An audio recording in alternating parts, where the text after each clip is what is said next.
She came into my life quietly, the way storms sometimes do before you realize the sky has changed. We met in Austin, Texas, at a friend's backyard party where the music was too loud and everyone was pretending they were happier than they were. She laughed at my jokes like they mattered. She listened in a way that made me feel seen. When she touched my arm while talking, it felt intentional, like she was choosing me.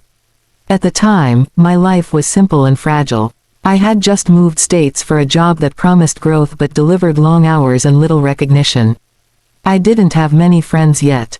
I didn't have roots. When she told me she admired how grounded I was, I believed her, even though I didn't feel grounded at all. The relationship moved fast. Too fast, but I told myself that was what real connection felt like. She talked about the future early, about trips we'd take, about apartments we'd share. She told me she felt safe with me. I learned her routines, her moods, the way she needed constant reassurance disguised as independence.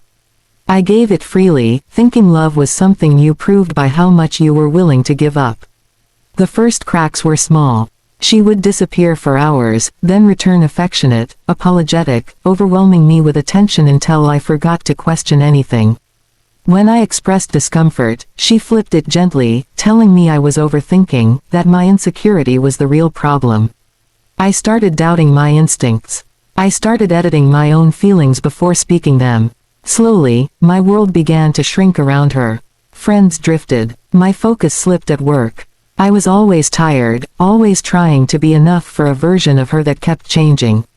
She praised me in private and dismissed me in public. She made jokes at my expense and called it honesty.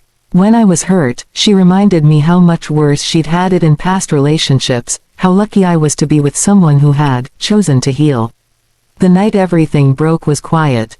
No shouting, no drama. She sat across from me on my couch and told me she needed space, that she felt trapped, that love shouldn't feel like work. I asked her when it had changed. She said it hadn't. She said I had. Within a week, she was gone. Within 2, she was with someone else. I found out the same way you always do, by accident, by a photo that felt like a punch. When I confronted her, she was calm, almost bored. She said she never promised me forever. She said I'd imagined more than there ever was. That was when the humiliation set in. Not just losing her, but realizing how completely I had been rewritten to fit her needs. I replayed every moment, every compromise, every silence. I felt stupid, replaceable, used. I stopped sleeping. I stopped trusting my own memories. Some nights, I sat on the floor of my apartment, staring at nothing, wondering how someone could make you feel indispensable one day and disposable the next. But somewhere in that emptiness, a different voice began to speak.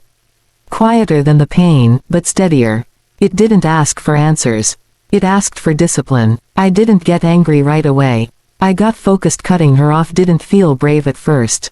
It felt like stepping into a cold room and locking the door behind myself, knowing the warmth was on the other side. I deleted her number, not dramatically, but carefully, like removing a splinter that had been lodged too deep for too long. My hands shook when I did it. I stared at the screen after, half expecting regret to rush in and stop me. It didn't. What came instead was a hollow quiet that scared me more than pain ever had. The first few days were brutal. My mind reached for her automatically, the way your tongue keeps searching the gap where a tooth used to be. Every sound my phone made felt like it might be her. Every silence felt like proof that I had made myself invisible. I had to fight the urge to check her social media, to look for signs that she missed me, that any of it had mattered. Each time I resisted, it felt less like strength and more like survival. I realized quickly that cutting contact wasn't enough. The real danger wasn't her messages. It was the version of myself she had trained me to be. The one who waited, the one who explained, the one who bent first. If I didn't replace that version with something else, I'd find my way back to her eventually, even without her help. So I built structure where there had been none. I started waking up at the same time every morning, even when I'd barely slept. I cleaned my apartment until it looked like someone new lived there.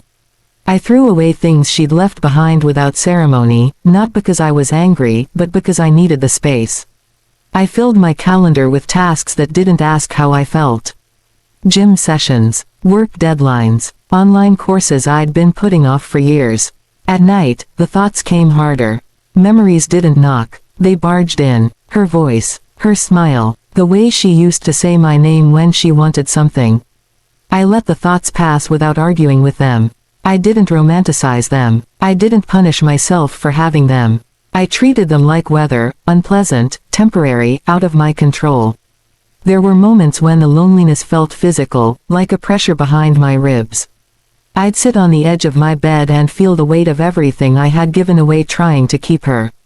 I wrote it all down, not poetry, not messages I'd ever send, just facts. What I had sacrificed, what I had tolerated, what I had believed that wasn't true. Seeing it on paper stripped it of its power. It stopped being a story about love and became a record of erosion.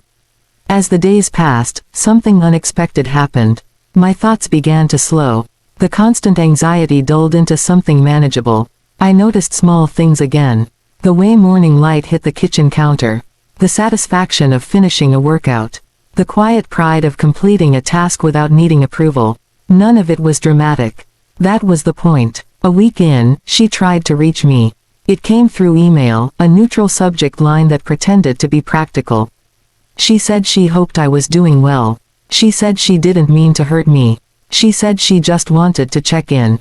Reading it, I felt the old reflex kick in, the urge to reassure her, to make things easier for her conscience. I didn't reply. I archived the message and went for a run instead. My legs burned. My chest tightened. By the time I stopped, the urge had passed. That was the moment I understood something important. Silence wasn't empty. Silence was active. It was doing work I could never do through words. I didn't tell anyone I was rebuilding myself. There was no announcement, no transformation montage. Just repetition, discipline, small promises kept only to myself. Each day I stayed no contact was a quiet act of defiance against the version of me she had dismantled piece by piece. By the end of the month, I wasn't healed. I wasn't happy, but I was no longer bleeding. And for the first time since she had walked out of my life so cleanly, I felt something close to control, not over her, but over the direction my life was finally moving. I didn't know it yet, but my silence had already begun to unsettle her. Once the silence became normal, I started taking inventory, not of what she'd done, but of what I had lost trying to keep her. I wrote it down the same way an auditor would, without emotion at first. Confidence, focus, friends I'd stopped calling, opportunities I'd passed on because they didn't fit her schedule. I didn't write it to blame her. I wrote it, so I wouldn't lie to myself again. That list turned into a map. Every loss pointed to something I needed to rebuild. I didn't try to become a new man overnight. I just worked on becoming a consistent one. I fixed my sleep. I stopped apologizing when I hadn't done anything wrong. I learned to sit with discomfort instead of negotiating with it. The more honest I was about how empty she'd left me, the less power that emptiness had. Work became my proving ground. I asked for harder assignments. I stayed late not to escape home, but to sharpen myself. I learned things she once mocked me for caring about. I stopped talking about plans and started executing them. Weeks turned into months, and slowly, the version of me she had underestimated stopped existing altogether. That was when she reached out again. Casual, friendly, as if time had pressed pause and was now resuming. She joked about how dramatic the silence had been, testing whether I'd laugh and fall back into place. I didn't. I replied politely, briefly, days later.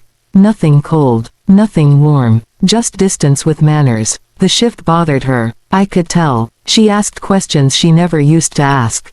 What I was working on. Where I was going. Who I was seeing. I answered only what was necessary. The rest, I kept. Then something happened she couldn't ignore. I got noticed. A promotion. A project with visibility. My name in rooms she never thought I'd enter. I didn't post about it. Someone else did. And suddenly, she saw me not as the man she had left behind, but as the man she might have misjudged. We ran into each other one night at a mutual friends gathering. The room felt smaller when she walked in. She smiled like she expected access. I smiled like I didn't owe it. We talked briefly. She complimented me. I thanked her and turned back to my conversation. That was when it hit her. I wasn't performing indifference. I was free. Later, she tried to rewrite the past. She said she never meant to manipulate me. That she was confused. That she had loved me in her own way. I listened without interrupting. When she finished, I told her the truth calmly, that love doesn't require you to disappear to keep someone else comfortable. That what she called confusion had cost me pieces of myself I'd had to rebuild from scratch. She apologized then, not cleanly, not fully, but enough to admit regret. And for the first time, she asked me if there was still a chance. Not boldly, carefully, like someone afraid of hearing the answer. I looked at her and felt no anger. No triumph. Just clarity. I told her I hoped she found what she was looking for. I told her I had already found something better, myself, intact, no longer negotiating for crumbs of affection. I wished her well and meant it.